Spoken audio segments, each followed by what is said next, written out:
북한의 핵과 미사일 프로그램은 대한민국의 평화에 대한 직접적이고도 실존적인 위협일 뿐 아니라 중대한 도전입니다. 북한이 러시아에 재래식 무기를 지원하는 대가로 WMD 능력 강화에 필요한 정보와 기술을 얻게 된다면 러시아와 북한 군사 거래는 우크라이나뿐만 아니라 대한민국의 안보와 평화를 직접적으로 겨냥한 도발이 될 것입니다. 대한민국과 동맹, 우방국들은 이를 좌시하지 않을 것입니다. L'Assemblée va entendre l'allocution de Son Excellence M. Yoon Suk-yeol. Au nom de l'Assemblée générale, j'ai l'honneur de souhaiter la bienvenue à Son Excellence M. Yoon Suk-yeol, président de la République de Corée, et je l'invite à prendre la parole devant l'Assemblée. 총회 의장님, 사무총장님, 각국 대표 여러분, 데니스 프란시스 제78차 총회 의장님의 취임을 축하합니다. 또한 세계의 평화와 번영을 위한 안토니오 구테레시 사무총장님의 헌신에 경의를 표합니다. 올해는 6.25 전쟁 정전 70주년을 맞는 해입니다. 공산 전체주의 세력의 침략을 받아 나라의 운명이 벼랑 끝에 몰렸던 대한민국은 유엔군의 참전에 힘입어 극적으로 자유를 지켜낼 수 있었습니다. 대한민국에 대한 무력 침공을 세계 평화에 대한 도전으로 간주하고 안전보장 이사회를 소집하고 참전 결의를 채택하는데 주도적 역할을 한 트리구베 리 초대 유엔 사무총장님의 용단은 지금도 한국 국민의 뇌리에 깊이 남아 있습니다. 지난 70년간 전쟁의 폐허를 딛고 자유민주주의와 시장경제를 꽃피워온 대한민국은 이제 유엔 헌장이 표방하는 대로 더 많은 자유 속에서 사회적 진보와 생활 수준의 향상을 촉진하기 위해 국제사회에 책임있게 기여하고자 합니다. 이번 제78차 총회의 주제는 신뢰 회복과 글로벌 연대 재촉진입니다. 2년째 지속 중인 우크라이나 전쟁은 국제사회의 가치와 이념의 분열을 심화시켰습니다. 또한 코로나 팬데믹이 야기한 경제적 타격이 우크라이나 전쟁으로 더욱 증폭돼 글로벌 경제는 위축되고 세계 도처에 식량과 에너지 위기가 초래되었습니다. 어려운 시기일수록 약자가 겪는 고통은 더욱 커지기 마련입니다. 오늘날 전례 없는 글로벌 복합 위기 속에서 안보는 물론 경제, 기술, 보건, 환경, 문화 등 모든 분야에 걸쳐 국가 간 격차가 커지고 있습니다. 이러한 격차를 줄이고 세계 모든 국가들이 상생해 나아가기 위해서는 국제사회가 강력히 연대해야 하며 유엔이 그 중심에 서야 합니다. 저는 오늘 이 자리에서 개발 격차, 기후 격차, 디지털 격차 이 세 가지 분야의 격차 문제를 제기하고자 합니다.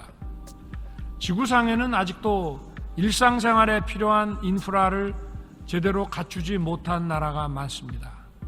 식수와 용수를 처리하여 공급하는 상하수도 체계, 전기를 공급하는 에너지 설비, 몸이 아플 때 치료받을 수 있는 의료보건시설, 이러한 기본적인 인프라가 제대로 갖춰지지 않으면 발전은 불가능합니다.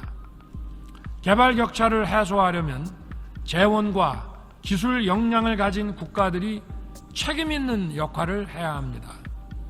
대한민국은 공적 개발 원조를 과감하게 확대해 나갈 것입니다.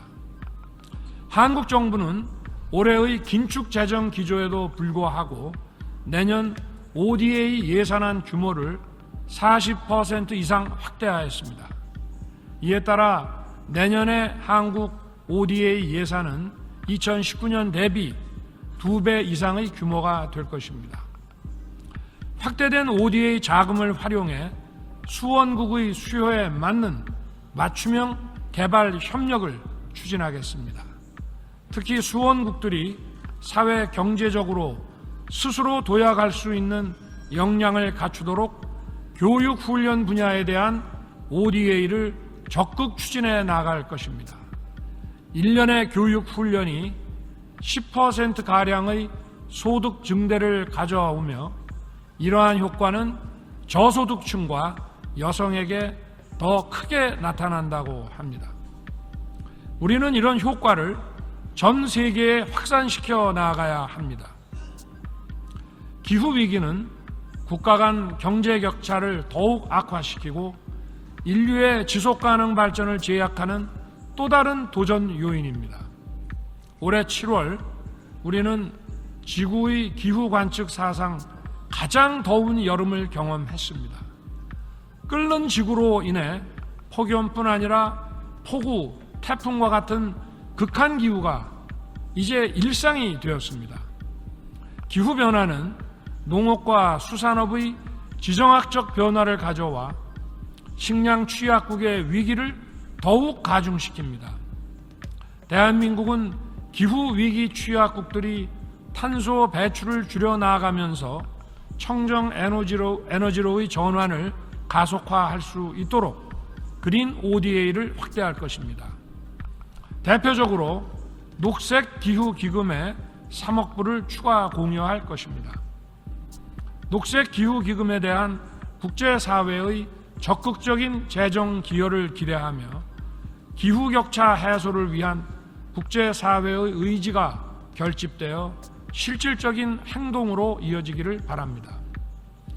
대한민국은 탄소 중립 목표 달성을 앞당기기 위한 현실적인 대안으로 재생에너지뿐만 아니라 원전, 수소와 같은 고효율 무탄소 에너지를 폭넓게 활용할 것이며 이를 기후위기 취약국들과 공유함으로써 그들에게 이 혜택이 돌아가게 할 것입니다.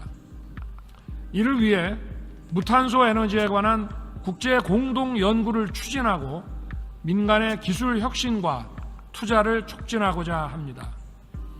나아가 대한민국은 무탄소 에너지 확산을 위해 전 세계 누구나 참여할 수 있는 오픈 플랫폼인 카본 프리 연합을 결성하고자 합니다.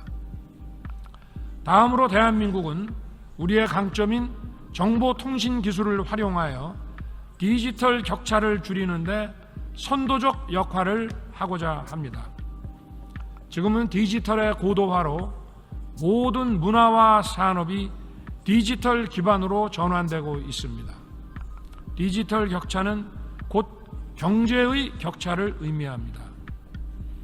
따라서 디지털 격차의 해소는 글로벌 사우스 문제의 해결을 용이하게 할 것입니다. 한국은 디지털 보급과 활용이 미흡한 나라들의 디지털 전환을 지원하여 이들 국민들이 교육, 보건, 금융 서비스에 보다 쉽게 접근할 수 있도록 할 것입니다. 저는 작년 9월 뉴욕대에서 그리고 지난 6월 파리 소르본 대학에서 AI와 디지털에 대한 공정한 접근과 디지털의 안전한 사용이 보장될 때 디지털 문화가 더욱 발전할 수 있음을 강조한 바 있습니다. 또한 디지털 윤리 규범을 논의하고 제시하기 위한 국제기구를 UN 산하에 설치할 것을 제안하였습니다. AI와 디지털의 오남용이 만들어내는 가짜뉴스의 확산을 저지하지 못한다면 우리의 자유가 위협받고 자유민주주의에 기반한 시장 경제가 위협받고 우리의 미래 또한 위협받게 될 것입니다. 대한민국은 디지털 질서의 바람직한 미래상을 구현하기 위한 디지털 권리 장전을 조만간 제안할 것입니다. 한국 정부는 UN 내 국제기구 설립을 지원하고 AI 거버넌스 구축에 구체적 방향을 제시하고자 AI 글로벌 포럼을 개최하고자 합니다. 아울러 유엔이 추진 중인 AI 고위급 자문기구와 긴밀히 협력하여 전 세계 전문가들 간의 소통과 협업의 네트워크를 제공하고자 합니다.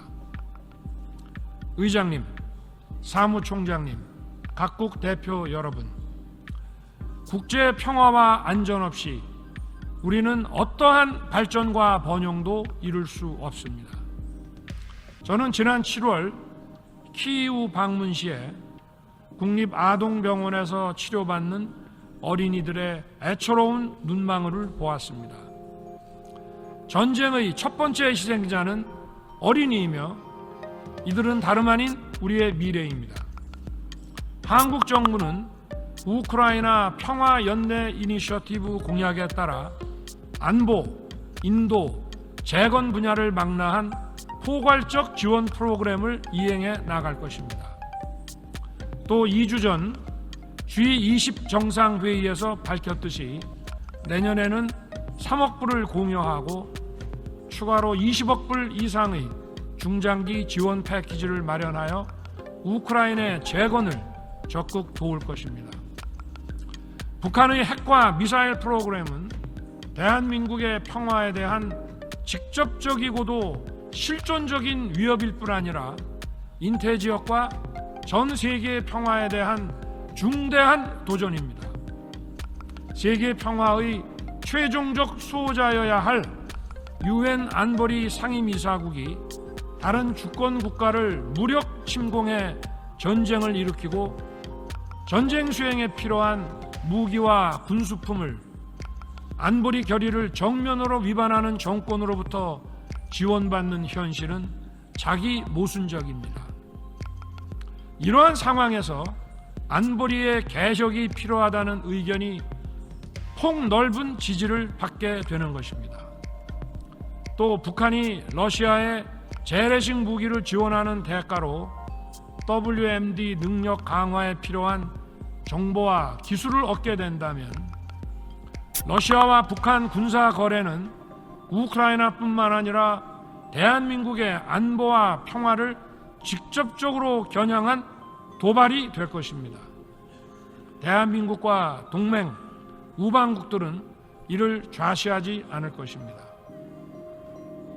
총회 의장님, 사무총장님, 각국 대표 여러분, 나라마다 군사력의 크기는 다르지만 우리 모두가 굳게 연대하여 힘을 모을 때, 그리고 원칙에 입각해 일관되게 행동할 때 어떠한 불법적 도발도 차단할 수 있을 것입니다. 대한민국은 2024-25년 안보리 이사국으로서 유엔 회원국 여러분들과 긴밀히 협력하면서 세계 평화를 진작하고 구축하는 데 책임 있는 역할을 수행해 나갈 것입니다. 우리의 미래 세대에게 정의와 법치가 살아 숨쉬는 국제 질서, 그리고 지속 가능한 자유, 평화, 번영을 물려주는 것은 오늘 이 자리에 함께한 우리 모두의 역사적 책무입니다. 대한민국은 유엔과 함께 이러한 책임을 기꺼이 맡을 것입니다. 각국 대표 여러분, 대한민국은 국제사회에 책임 있는 기여를 다하기 위해 2030년 부산 엑스포를 개최하고자 합니다. 70여 년 전 공산 세력의 무력 침공을 받아 한반도의 대부분이 점령당했을 때 대한민국 자유의 마지막 보루 역할을 한 도시, 6.25 전쟁의 폐허에서 세계 제2의 환적항으로 발돋움하면서 한강의 기적을 이끈 도시, 바로 이 부산이 없었더라면 오늘날의 대한민국은 존재하지 않았을 것입니다. 대한민국은 이제 유라시아 대륙과 태평양을 연결하는 관문인 부산에서 2030년 엑스포를 개최함으로써 글로벌 책임 국가의 역할을 적극 수행하고자 합니다. 그동안 이루어낸 성장과 발전의 경험을 국제사회와 널리 공유함으로써 대한민국이 국제사회로부터 받은 도움을 돌려드리고자 합니다. 1851년 런던 엑스포는 산업혁명 엑스포였습니다. 1900년 파리 엑스포는 문화 엑스포였습니다. 1962년 시애틀 엑스포는 우주 시대를 여는 엑스포였습니다. 2000년 하노버 엑스포는 환경 엑스포였습니다. 2030년 부산 엑스포는 연대의 엑스포가 될 것입니다. 대한민국 정부의 국정과 외교의 기조는 자유와 연대입니다. 그 연장선상에서 2030년 부산 엑스포는 세계의 시민이 위기와 도전을 함께 극복하면서 자유를 확장해 나아가는 연대의 플랫폼을 제공할 것입니다.